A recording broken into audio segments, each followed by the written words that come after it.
Good afternoon. आज हम लोग पढ़ने जा रहे हैं समान हिंदी। तो चलिए शुरू करते हैं समान हिंदी के बारे में।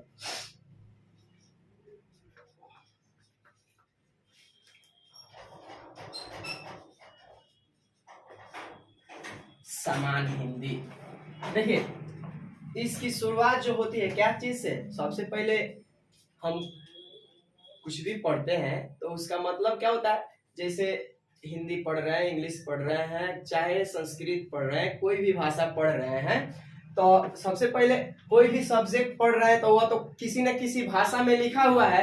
तो इसका मेन मतलब क्या, पहले हम लोग क्या जानेंगे, भाषा। भाषा क्या होता है, ठीक है।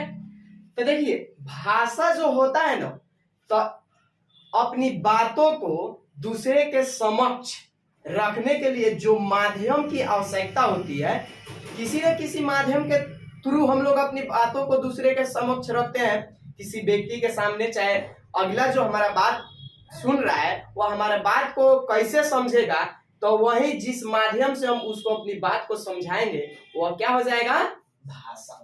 वह क्या कहलाएगा, भाषा। अपने विचार को व्यक्त करना ही भाषा कहलाता है।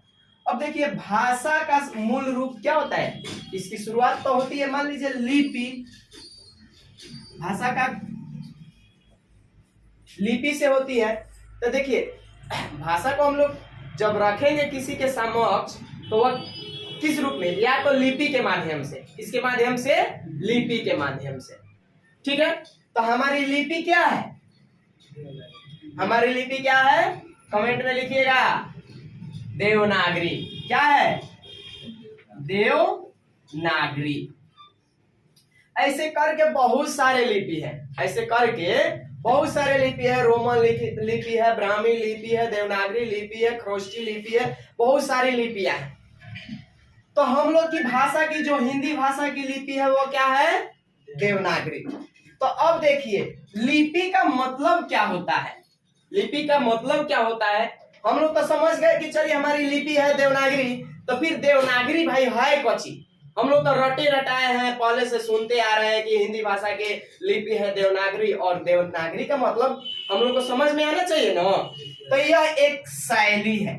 क्या है, शैली। अब शैली का मतलब क्या होता है, लिखने का ढंग।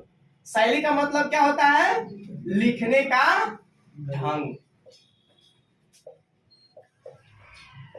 लिखने का ढंग या तरीका।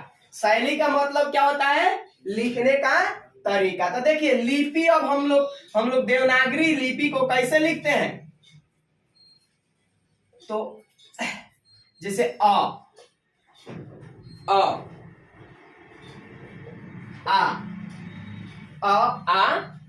ई तो क्या हो गया, लिपि हो गया। क्या हो गया, लिपि हुआ ना। तो लिपि हो गया, और यह कैसे लिपि हुई, देवनागरी लिपि हुई। कैसी लिपि हुई, अब हम इसी चीज को जैसे ए ओ के माध्यम से लिख रहे हैं, तो ये तो हमारा लिख दिए, लेकिन हम जब इसको ए लिखे ना, तो इस रूप में हम दिखाए तो ई हो गया देवनागरी। यदि इस रूप में है तो ई कौन सी लिपि है, रोमन लिपि है। ये कौन सी लिपि है, रोमन लिपि है। समझ आया। तो इस रूप में लिख रहे हैं तो रोमन लिपि, ये हो गया हमारा देवनागरी लिपि। देवनागरी लिपि यानी हम लोग को अपनी भाषा को लिखने के लिए जिन लिपि चिन्हों का प्रयोग करते हैं उसी को बोला जाता है देवनागरी लिपि। हम अपनी भाषा को लिखने के लिए जिन लिपि चिन्हों का प्रयोग करते हैं वही हमारा क्या कहलाता है, देवनागरी लिपि। अब देखिए देवनागरी लिपि तो हम लोग समझ गए, लेकिन यह लिपि क्या है, इसको तो अब यह चिन्ह जो है लिपि चिन्ह, तो देखिए यह वर्ण यानी ध्वनि है, जिसका हम वैसे ध्वनियों का प्रयोग किया जाता है जिसका हम मतलब तोड़ नहीं सकते हैं, जिसको क्या कर सकते हैं, और उसको दो भागों में नहीं बांट सकते हैं। वह सबसे छोटी इकाई होती है। यानी वर्ण हमारा होता है, जो हमारा होता है तो वर्ण क्या होता है, सबसे छोटी इकाई होता है कि नहीं होता है। यानी वर्ण को हम जैसे आ ये क्या है, ध्वनि है ना, तो ध्वनि के ही लिखित रूप जो होता है वर्ण होता है। ध्वनि का लिखित रूप क्या होता है, वर्ण होता है ना। तो अब हम अ को अ साउंड, ऐसे ऐसे हमारे कितने वर्ण हैं, हमारे कितनी ध्वनियां निकालते हैं हिंदी में, तो 52 ध्वनियां होती है कि नहीं। अ आ ई क, इस तरह से करके हमारी कितनी होती है, 52 होती है। टोटल कितनी होती है, 52 होती है। तो यही ध्वनि जो होती है यह वर्ण होती है, समझ आया। यानी ध्वनि के लिखित रूप को वर्ण कहा जाता है। अब हम लोग समझ गए, हमारे लिपि समझ में आ गया, हम भाषा समझ गए, देवनागरी लिपि शैली लिखने का ढंग, और हमारा जो लिपि, अब देवनागरी कोई कहेगा तो क्या, हम लोग जो भाषा लिखते हैं, जो हम शब्द यह लिखते हैं जिस लिपि चिन्हों के माध्यम से, वही ना होता है हमारा देवनागरी लिपि। ऐसे करके हमारी कितनी लिपि चिन्ह है, वर्ण है, 52 है कि नहीं है। अब इसको अगर कोई कहे कि हम इसका उच्चारण कर रहे हैं, तो इसका उच्चारण जैसे अ, इससे अब हम अ को और बांट के बोल सकते हैं, नहीं ना बोल सकते हैं। अ या क बोल रहे हैं तो क तो हो गया, चलिए वर्ण है, तो उसमें अ की सहायता ली जा रही है, ऐसे क। लेकिन जब हम कोई शब्द लिखते हैं जैसे राजन, राजन तो हम ऐसे नहीं ना लिखते हैं, लिखते हैं ऐसे नहीं ना लिखते हैं, क्या लिखते हैं, ऐसे लिखते हैं राजन। यानी हमारा जो राजन हो गया, तो यहाँ पे न, यानी लास्ट में राजन, और साउंड आ रहा है, नहीं ना आ रहा है, तो यानी हमारा यहाँ पे हो जा रहा है, या इस ध्वनि निकल रही है। ऐसे करके हमारी कितनी ध्वनियां निकल रही है, 52। चलिए एगो पूछा हुआ क्वेश्चन है आपका, वर्णमाला किसे कहते हैं, ठीक है। ऑप्शन में आपका ए नंबर ऑप्शन में दिया है शब्दों के समूह को, दूसरा का है वाक्यों के समूह को, और तीसरा का है लिपि चिन्हों के क्रमबद्ध समूहों को, और द में दिया हुआ है आपका वर्णों के समूहों को। तो जल्दी जल्दी आप लोग बताइए क्या होगा आंसर, कमेंट में लिखते जाइएगा। देखिए इसका आंसर क्या हो जाएगा, वर्णमाला किसे कहते हैं। बहुत लोग का ये कंफ्यूजन रहता है, वर्णों के समूह को। तो मान लीजिए वर्णों के समूह को अगर आप दे रहे हैं, तो अ भी वर्ण है, क भी वर्ण है, स भी वर्ण है, य भी वर्ण है, तो यो तो एगो समूह हो गया ना, समूह हुआ। तो यह वर्णमाला कहा जाता है, नहीं ना कहता है, इसको तो वर्णमाला नहीं कहेंगे। तो आप लोग तो समझदार हैं, आप लोग को बताए हैं क्या, लिपि चिन्हों के क्रमबद्ध समूहों को। यानी यह लिपि चिन्ह जो है इसी को ना वर्ण का रूप दिया जाता है, लिपि चिन्ह को ही वर्ण का रूप कहा जाता है।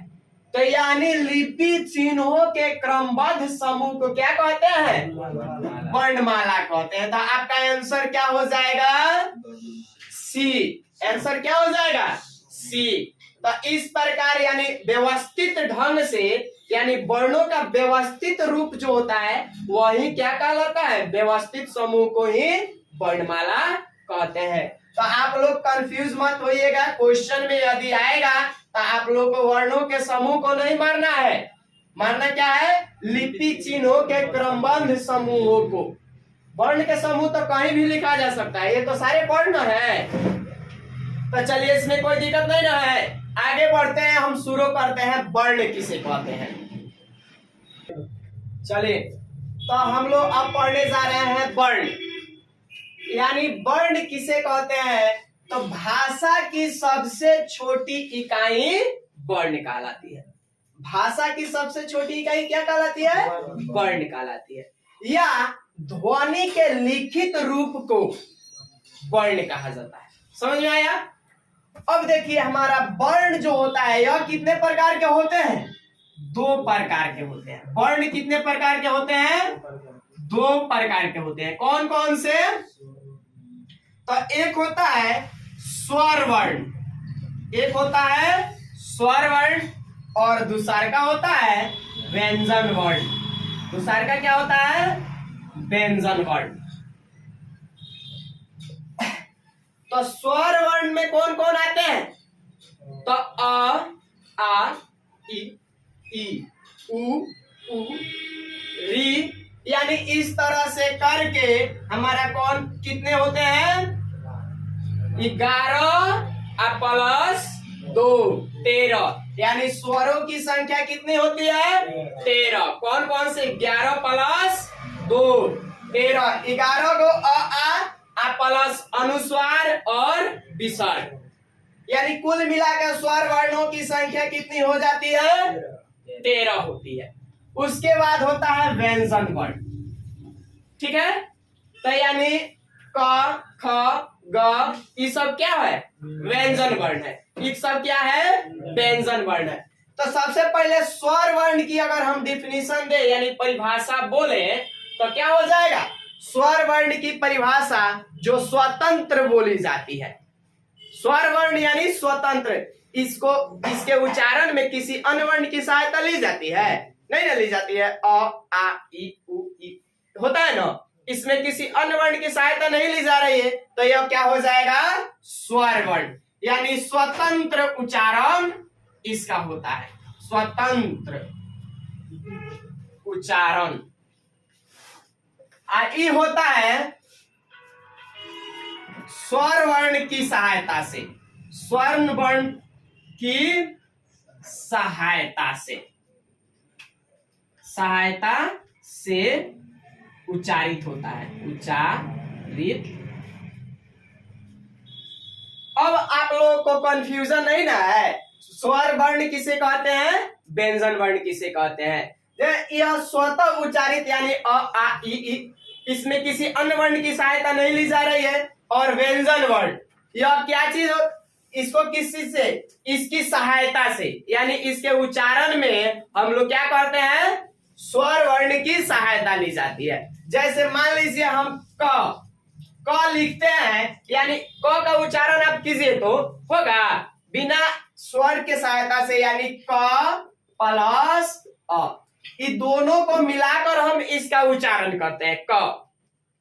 तो यह व्यंजन वर्ण स्वर वर्ण की सहायता से उच्चारित होती है और स्वर वर्ण स्वतंत्र उच्चारित होती है। समझ में आया? और इसके आगे हम बढ़ रहे हैं। देखिए यहां तक